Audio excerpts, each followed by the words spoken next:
आज हम लोग बात करेंगे कवि विद्यापति के बारे में।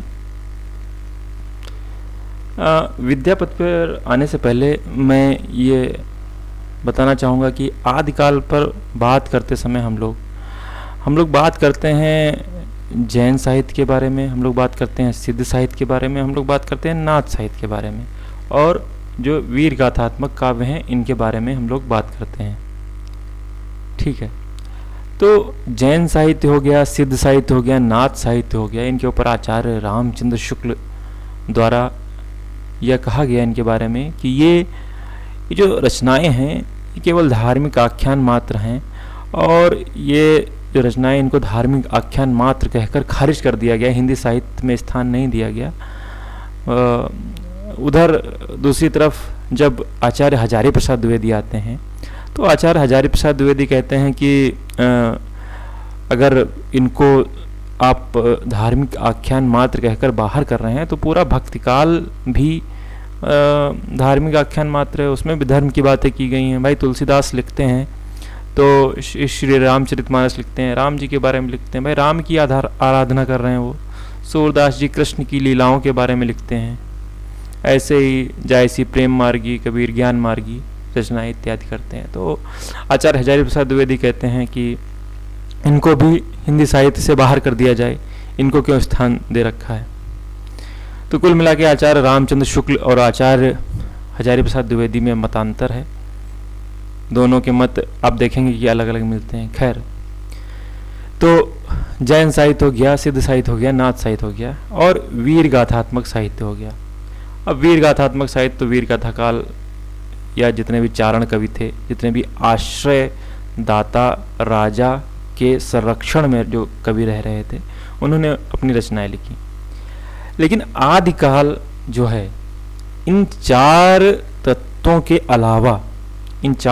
अलावा आदिकाल में दो और कवि आते हैं जिनके बगैर आदिकाल या वीर गाथा काल या सिद्ध सामंत काल या बीज वपन काल, संधि एवं चारण काल, वीर काल पूरा नहीं होता है। तो वो दो कवि कौन हैं? उनमें से एक अपने विद्यापति हैं और दूसरे अमीर खुसरो हैं। ठीक है, तो आज विद्यापति के बारे में थोड़ा सा अध्ययन करना है। हम लोग वस्तुनिष्ठ अध्ययन कर रहे हैं, यूजीसी नेट के दृष्टिकोण से, टीजीटी के दृष्टिकोण से, पीजीटी के दृष्टिकोण से, यूपीएचईएससी एपी और यूपीपीएससी एपी यानी कि असिस्टेंट प्रोफेसर, उसके दृष्टिकोण से अध्ययन करते हुए हम चलेंगे। ठीक, तो विद्यापति के बारे में बात करते हैं। जो समय सीमा बताई जाती है वो 1350 से 1450 ईस्वी तक समय सीमा बताई जाती है। गुरु का नाम मिलता है हरि मिश्र, इनके गुरु का नाम हरि मिश्र। ठीक, और जन्म स्थान के बारे में बिहार के दरभंगा जिले के विस्फी नामक ग्राम में, ठीक है, बिहार के दरभंगा जिले के विस्फी नामक ग्राम में, या कहेंगे विस्पी भी लिखा रहता है, बिहार के दरभंगा जिले के विस्पी नामक ग्राम में या विस्फी नामक ग्राम में जन्म हुआ था। अब कुछ रचनाएं इन्होंने लिखी हैं। इन्होंने तीन भाषा में रचनाएं लिखी हैं, एक संस्कृत भाषा में, एक मैथिली में, एक अवहट्ट में। ठीक, अवहट्ट के बारे में आप लोग जान लीजिए कि जब हम लोगों की भाषा का जो विकास क्रम है, तो भाषा के विकास क्रम को देखते हुए संस्कृत से पाली, प्राकृत, अपभ्रंश, ठीक है, और अपभ्रंश के बाद जो भाषा आती है उसको अवहट्ट बोला गया। ठीक है, अपभ्रंश के बाद जो भाषा आई उसको क्या बोला गया? अवहट्ट, या इसी अवहट्ट को कुछ लोग पुरानी हिंदी नाम देते हैं, जैसे कि चंद्रधर शर्मा गुलेरी ने पुरानी हिंदी नाम दिया, और इसके बाद पुरानी हिंदी से वही फिर अवधी में रचनाएं होती हैं, ब्रज भाषा में रचनाएं होती हैं। एक नाम आया है चंद्रधर शर्मा गुलेरी जी का, तो गुलेरी जी के बारे में भी 2-3-4 बातें याद रखिए। 1902 में जबलपुर से 1902 में जबलपुर से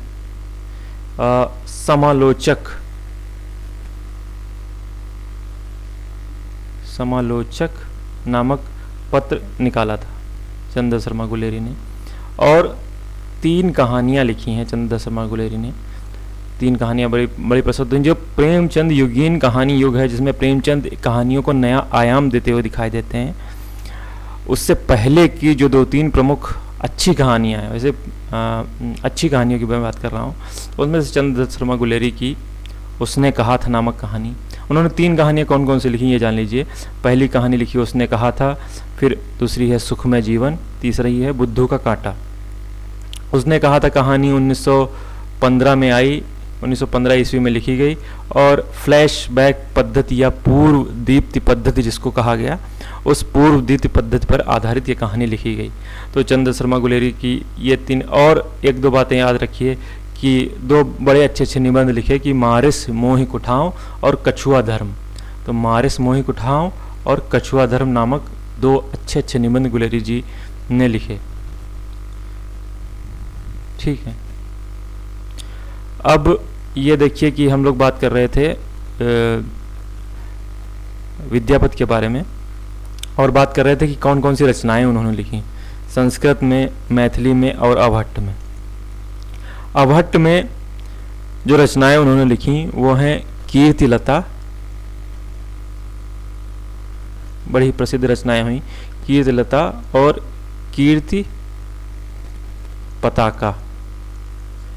कीर्तिलता और कीर्ति पताका नामक रचनाएं उन्होंने लिखी, और मैथिली में पदावली लिखी, और पदावली के बारे में तो क्या ही कहने, पदावली के आधार पर ही समझ लीजिए मैथिल कोकिल कहे जाने लगे। और संस्कृत में कुछ रचनाएं इन्होंने लिखी, जिसमें से आप देखिए कि शैव सर्वस्व सार नामक रचना लिखी, गंगा वाक्यावली नामक रचना लिखी, शैव सर्वस्व सार, गंगा वाक्यावली, दुर्गा भक्त तरंगिणी, भू परिक्रमा, दान वाक्यावली, पुरुष परीक्षा, विभागसार, लिखनावली और गया पत्तलक वर्ण तिलक। तो ये संस्कृत की प्रमुख रचनाएं थी, जो जिनके कारण विद्यापति की इतनी प्रसिद्धि मिली, वो रचना पदावली है। और 2 और रचनाएं जो मैंने बताया अवहट्ट भाषा में लिखी, ये जिसमें से कीर्तिलता जो रचना है वो कीर्ति सिंह उनके संरक्षण में, या कह लीजिए कीर्ति सिंह के संरक्षण में दरबार में ये विद्यापति थे। और कीर्ति पताका में राजा शिव सिंह की वीरता का वर्णन है, और शिव सिंह इनके समझ लीजिए मित्र भी थे। जो बिस्फी नामक ग्राम ये दान दिया था, ये शिव सिंह ने ही इनको बाद में ग्राम दान में दिया था। ठीक है, तो गोरक्ष विजय एक नाटक है गोरक्ष विजय, और गोरक्ष विजय नाटक का जो गद्य भाग है और गद्य भाग तो इनका गोरक्ष विजय नाटक का संस्कृत में है, गोरक्ष विजय नाटक का गद्य भाग संस्कृत में और पद्य भाग मैथिल में। तो देखिए बड़ा ही अद्भुत मेल करते हुए दिखाई देते हैं। गोरक्ष विजय नाटक का गद्य भाग संस्कृत में और पद्य भाग मैथिल में। बड़ा ही अचंभा होता है ये जानकर कि उस समय भी ऐसे नवीन प्रयोग हो रहे थे। अब आप देखेंगे अमीर खुसरो की रचनाओं में आप देखिएगा कितना अच्छा फ़ारसी और हिंदी का मेल करते हुए कहते हैं, जिहाल मिसकी मगुन तकाफुल दुराए नैना बनाए बतियाँ, सखी पिया को जो मैं न देखूं तो कैसे काटूं अंधेरी रतियाँ। ठीक है, तो बड़ा ही अचंभा होता है कि आज से लगभग 700-800 साल पहले इतने अच्छे कवि रचनाकार हुए हैं, इन्होंने अद्भुत संगम किया है चीज़ों का।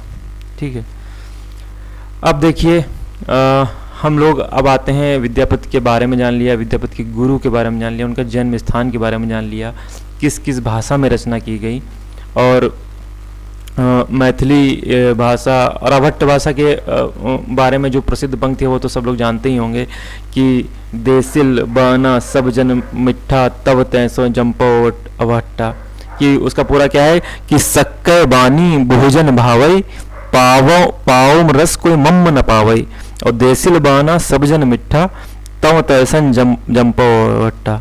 ठीक है, सक्के बानी भोजन भावे मतलब जो संस्कृत भाषा है वो भोजन यानी बुद्ध जीव वर्ग को या बुद्ध जनों को भाती है। और पाओ रस कोई मम न पावई, सब लोग उसका रस तो पा लेते हैं लेकिन कोई मर्म उसका क्या है, मर्म नहीं जान पाता है। और देसिल बाना सब जन मिठा, तो देसी भाषा होती है वो सारे लोगों को मीठी लगती है। देसिल बाना सब जन मिठा तव तय संजम अभट्टा, इसीलिए मैं अभट्ट भाषा में रचना कर रहा हूँ। ठीक है, ऐसे ही देखिए। हाँ, तो बात ये कर रहा था कि ये हो गया। अब एक प्रश्न ये आता है कि विद्यापति जो लिखा है इन्होंने, तो कुछ लोग कहते हैं कि विद्यापति श्रृंगारी कवि हैं, कुछ लोग कहते हैं कि भक्त कवि हैं, और कुछ लोग कहते हैं कि रहस्यवादी कवि हैं।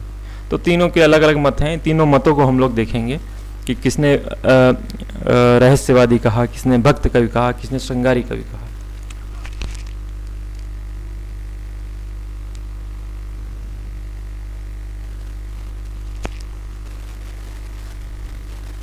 तो हम लोग देखते हैं श्रृंगारी, और फिर हो गया भक्त कवि, और फिर हो गया रहस्यवादी कवि। अच्छा, श्रृंगारी देख लीजिए। श्रृंगार का जो श्रा है ये ऐसे लिखा जाता है। इसमें दो चीज़ों का मेल होता है, एक शा और रा का मेल से जो बनता है, और एक होता है शा ये वाला, और एक संस्कृत से री ले लेते हैं। ठीक है, तो श्रृंगारी में अगर कर दें तो ऐसे श्रा ये हो जाएगा, या ऐसे करके ऐसे कर दें। तो देख लीजिए ये यहाँ पे ऐसे लगा हुआ है, तो सही ये है, और कई पुस्तकों में ये लगा रहता है, तो ये गलत है। ठीक है, क्योंकि इसमें रा, एक तो हिंदी वाला रा भी आ रहा है और संस्कृत वाला भी रा आ रहा है इसमें, तो ये गलत है। दो रा एक साथ नहीं है, एक रा एक साथ है। तो श्रृंगारी कवि ये देखिए। और तो हम लोग देख रहे थे श्रृंगारी कवि किसने कहा, भक्त कवि किसने कहा, और रहस्यवादी कवि किसने कहा। श्रृंगारी कवि मानने वालों में प्रमुख जो हैं, सर्व प्रमुख हैं आचार्य रामचंद्र शुक्ल। आचार्य रामचंद्र शुक्ल ने इन्हें श्रृंगारी कवि माना है। ठीक है, और किसने किसने माना है, राम कुमार वर्मा, आचार्य रामचंद्र शुक्ल हो गए, राम कुमार वर्मा जी हो गए, राम वृक्ष बेनीपुरी जी हो गए। अच्छा, एक बात ये ध्यान रखिएगा कि जो ये राम कुमार वर्मा हैं, ये आचार्य रामचंद्र शुक्ल के फॉलोअर कह लीजिए, अनुसरण करता इनको कह लीजिए।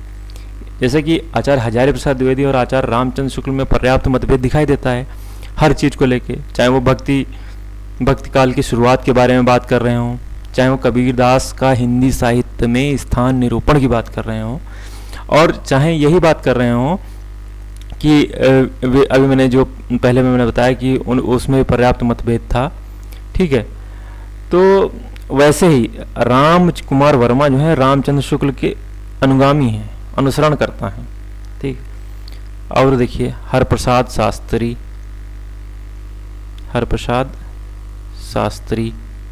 तो आचार्य रामचंद्र शुक्ल हो गए, राम कुमार वर्मा हो गए, रामवृक्ष बेनीपुरी हो गए, हरप्रसाद शास्त्री जी हो गए, सुभद्रा झा। हमको सबको लेके चलना है, कोई भी नहीं छोड़ना है। सुभद्रा झा, तो इतने लोगों ने माना है कि ये श्रृंगारी कवि। भक्त कवि किन्ने किन्ने माना है, भक्त कवि में बाबू ब्रजनंदन सहाय, बाबू ब्रजनंदन सहाय, श्याम सुंदर दास,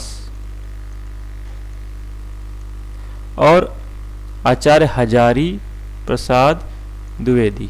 आचार्य हजारी प्रसाद द्विवेदी, बाबू ब्रजनंदन सहाय और बाबू श्याम सुंदर दास, इन तीनों ने क्या माना है कि जो विद्यापति थे भक्त कवि थे।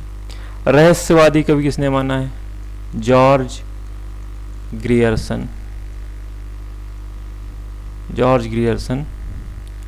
नागेंद्र नाथ गुप्त, नागेंद्र नाथ गुप्त और जनार्दन मिश्र। तो रहस्यवादी कवि जॉर्ज ग्रियर्सन, नागेंद्र नाथ गुप्त, जनार्दन, इन किसका इसका नाम ध्यान रखना है। आचार्य रामचंद्र शुक्ल का नाम ध्यान रखना है, भूलना नहीं है, उन्होंने श्रृंगारी कवि माना है। इसमें आचार्य हजारी प्रसाद द्विवेदी का मत याद रखना है, उन्होंने भक्त कवि माना है।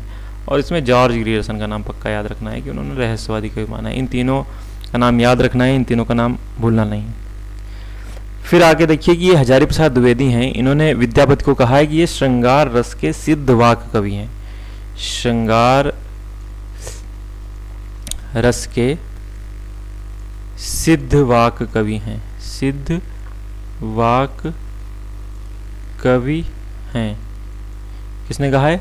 आचार्य हजारी प्रसाद द्विवेदी। एचपीडी मतलब आचार्य हजारी प्रसाद द्विवेदी। और सूर्यकांत त्रिपाठी निराला जो हैं, उन्होंने पदावली, पदावली किसमें लिखी गई है? मैथिली भाषा में, ठीक है, मैथिली भाषा में पदावली के श्रृंगारिक पदों को नागिन की लहर कहा है। नागिन की लहर किसको कहा है? पदावली के श्रृंगारिक पदों को किसने कहा है? निराला जी ने, ठीक है। और क्या है? और देखिए कि बच्चन सिंह ने विद्यापति को जातीय कवि, जातीय कवि बच्चन सिंह ने कहा है। बच्चन सिंह ने विद्यापति को जातीय कवि कहा है, ठीक। और एक और है महामहोपाध्याय हरप्रसाद शास्त्री। महामहोपाध्याय हरप्रसाद शास्त्री ने विद्यापति को पंचदेवोपासक, 5 देवों की उपासना करने वाला पंचदेवोपासक कवि कहा है। अच्छा, ये ध्यान रखिएगा कि विद्यापति जो मूलतः शैव हैं, मूलतः क्या है? शैव। एक बड़ी प्रसिद्ध कहानी मिलती है विद्यापति के बारे में कि शिव जो थे उगना का रूप धारण करके इनके यहाँ आए थे। और बढ़िया कहानी है, अच्छी कहानी है, इसको पढ़िएगा कि उगना तुम कहाँ चले गए, उगना तुम कहाँ चले गए। वो कहते हैं कि मेरा जो रूप है किसी से प्रकट मत करना कि मैं तुम्हारे साथ रहता हूँ। लेकिन विद्यापति अनजाने में रूप प्रकट कर देते हैं उनका, और फिर वो चले जाते हैं। तो वो कहते हैं कि उगना कहाँ चले गए। तो बड़ा ही प्रसिद्ध कहानी है कि उगना रूप में शिव जो हैं शैव, मूलतः विद्यापति शैव हैं और शिव का रूप धारण करते जो उगना वाली कहानी है, बिहार में आज भी बहुत ही अत्यंत प्रसिद्ध है। बड़े ही आचार्य रामचंद्र शुक्ल ने जब देखिए इनको विद्यापति को श्रृंगारी कवि माना है तो बड़ा ही अच्छा उन्होंने, बड़ा ही अच्छा क्या एक तरीके से व्यंग करते हुए उन्होंने लिखा है कि आध्यात्मिक रंग के चश्मे आजकल बहुत सस्ते हो गए हैं। आध्यात्मिक रंग के चश्मे आजकल बहुत सस्ते हो गए हैं, उन्हें चढ़ाकर जैसे कुछ लोगों ने गीत गोविंद को आध्यात्मिक संकेत बताया है, वैसे ही विद्यापति के इन पदों को भी। तो आचार्य रामचंद्र शुक्ल का जो प्रमुख कथन है वो देखिएगा, आध्यात्मिक, केवल कीवर्ड्स याद रखिए, आध्यात्मिक रंग के चश्मे। कीवर्ड्स याद रखिए कि आध्यात्मिक रंग के चश्मे आजकल बहुत सस्ते हो गए हैं, उन्हें चढ़ाकर जैसे कुछ लोगों ने गीत गोविंद को आध्यात्मिक संकेत बताया है, वैसे ही विद्यापति के इन पदों को भी उन्होंने बताया है। ठीक है,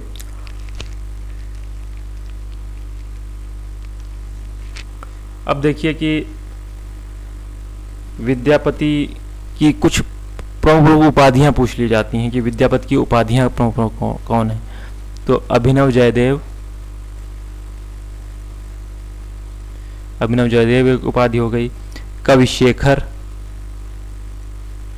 अभिनव जयदेव कविशेखर। कवि कंठहार, कवियों के कंठ के हार हैं, कौन? विद्यापति, कवि कंठहार। नव कवि शेखर, नव कवि शेखर। खेलन कवि, खेलन कवि। दशावधान, दशावधान, दशावधान। पंचानन और मैथिल कोकिल। मैथिल कोकिल। देसिल बाना सब जन मिठा तुम ते समझम पोवा खट्टा। ठीक है, बड़ा ही अच्छा विद्यापति, क्या बताया जाए, बड़ा ही अच्छा है। देसिल बाना सब जन मिठा सक्के बानी भोजन भावई पाव मरस कोई मम न पावे। तो खैर उपाधियां देखिए कि अभिनव जयदेव, अभिनव जयदेव, कवि शेखर, कवि कंठार, नवकवि शेखर, खेलन कवि, दशावधान, पंचानन, मैथिल कोकिल। तो ये सब विद्यापति की प्रमुख उपाधियां हैं। इन उपाधियों को याद रखना है, कोई भी उपाधि परीक्षा में पूछी जा सकती है। और देखिए कि कुछ प्रमुख पंक्तियां हैं विद्यापति की, वो आपको याद रखनी है। एक बात और है कि विद्यापति जो कीर्तिलता है वो भृंग भृंगी संवाद, भृंगी संवाद के रूप में हुई है। कुछ देखिए, कुछ कथानक रूढ़ियां होती हैं, जैसे कि कभी कभार कवि जो है काव्य में कुछ मानवेतर चरित्रों की सृष्टि करता है। कौन? कवि। मानवेतर चरित्र कौन हो गए? तोता, मैना, वानर, ठीक है, अन्य जीव जंतु। तो उन मानवेतर चरित्रों की सृष्टियां, कथानक रूढ़ियों की संज्ञा उनको दी जाती। जैसे पद्मावती में वो तोता, गुरु सुआज ही पंथ दिखावा, बिन गुरु जगत को निर्गुण पावा। ठीक है, श्री रामचरितमानस में कथानक रूढ़ियों का प्रयोग देखिए।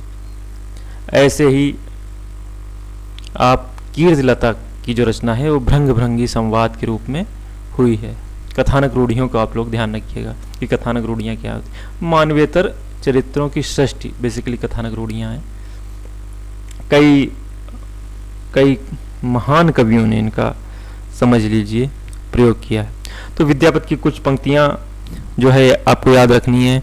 एक तो पदावली की पंक्ति है, खने खने नयन कौन अनुसरई, खने खने वसत धूलि तनु भरई।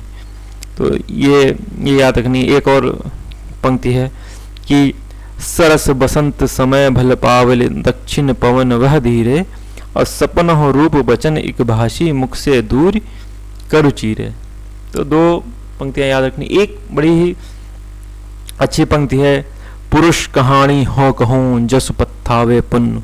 तो पुरुष कहानी हो कहूँ जसु पत्थावे पुण्य, तो ये याद रखनी है। और वो वाली तो याद रखनी है, सक्के बानी भोजन भावे पावे रस को मम न पावे, वो वाली पंक्ति तो याद रखनी है।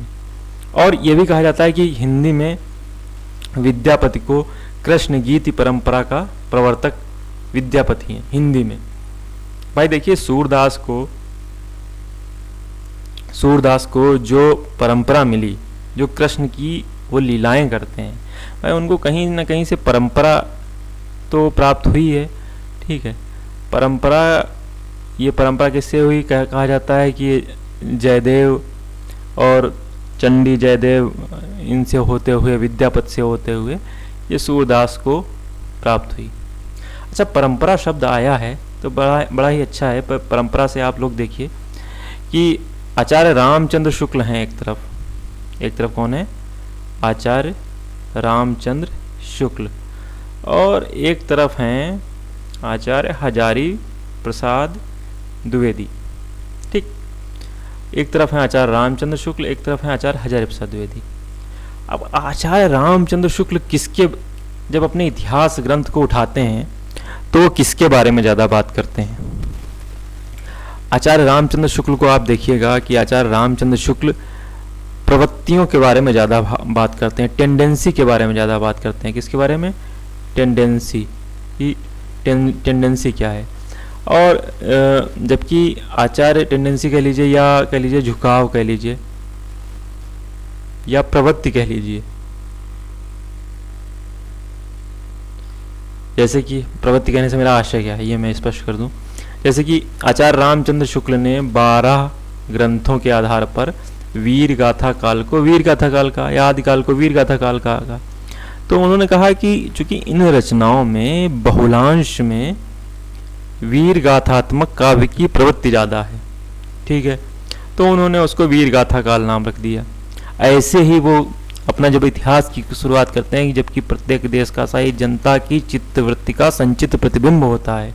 तो चित्तवृत्ति क्या है? जनता का झुकाव, टेंडेंसी किधर की ओर है।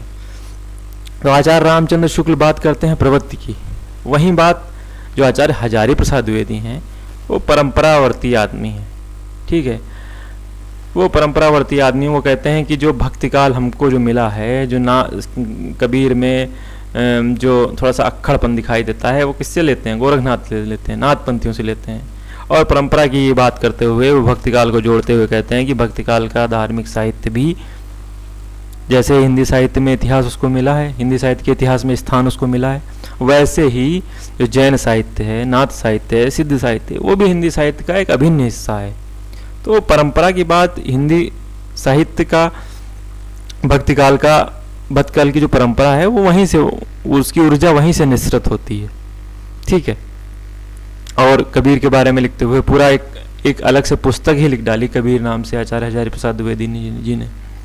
तो देखिए यहाँ भी मतांतर मिलता है कितना। आचार्य रामचंद्र शुक्ल और आचार्य हजारी प्रसाद द्विवेदी में अगर अंतर लिखने को कह दिया जाए तब भी 5-6 अंतर आराम से निकल आते हैं कि दोनों में पर्याप्त मतभेद है। आचार्य रामचंद्र शुक्ल स्कूल के लोग अलग हैं, आचार्य हजारी प्रसाद द्विवेदी स्कूल के लोग अलग हैं। तो आचार्य हजारी प्रसाद द्विवेदी के बारे में एक बात आप लोग ध्यान रखिए कि आचार्य हजारी प्रसाद द्विवेदी में क्या मिलता है? परंपरा का नैरंतर्य बोध, परंपरा का नैरंतर बोध, ठीक है। आचार्य हजारी प्रसाद द्विवेदी में परंपरा का नैरंतर बोध दिखाई देता है। और आचार्य रामचंद्र शुक्ल का तो वो प्रमुख कथन तो है ही 5 स्टार वाला कथन कि जबकि प्रत्येक देश का साहित्य वहाँ की जनता की चित्रवृत्ति का संचित प्रतिबिंब होता है, तो आदि से अंत तक इन्हीं परंपराओं का अंकन करते हुए, ठीक है। तो वो वाला कथन आचार्य रामचंद्र शुक्ल का। मैं बेसिकली अंदर बताना चाहता था कि परंपरा, चूँकि परंपरा की बात आई तो परंपरा से याद आए आचार्य हजारी प्रसाद द्विवेदी, और आचार्य हजारी प्रसाद द्विवेदी आए तो आचार्य रामचंद्र शुक्ल स्वतः ही आ गए। तो यहाँ तक था विद्यापति के बारे में कुछ जो प्रमुख पंक्ति। और अच्छा, विद्यापति का अंत देखिए कि विद्यापति की जब मृत्यु को ग्रहण करते हैं तो वो जाते हैं तट पर और कहते हैं कि मैं यहीं रुकूंगा और गंगा जी मेरे पास आएंगी। तो बड़ा ही अच्छा लिखते हैं कि बड़ सुखवार पाउल तो तीरे, बड़ा ही सुख अनुभूत किया है गंगा जी आपके तीरे। और ऐसे ही वो पद पढ़ते हैं और गंगा जी धीरे धीरे धीरे धीरे बढ़ती हुई उनको अपनी जल समाधि में विलीन कर लेती हैं। तो ऐसे तो कवि थे विद्यापति, बड़े ही अद्भुत, बड़े ही निराले कवि कह लीजिए, ठीक है। तो आज बात हुई विद्यापति के बारे में। अब बात करेंगे अमीर खुसरो के बारे में। अमीर खुसरो के बारे में भी देखेंगे कि अमीर खुसरो, मैंने बताया कि विद्यापति ने भी देखिए कितना अच्छा संगम किया गोरक्ष विजय नाटक में, ऐसे ही अमीर खुसरो भी बड़ा अच्छा संगम करते हुए दिखाई देते हैं।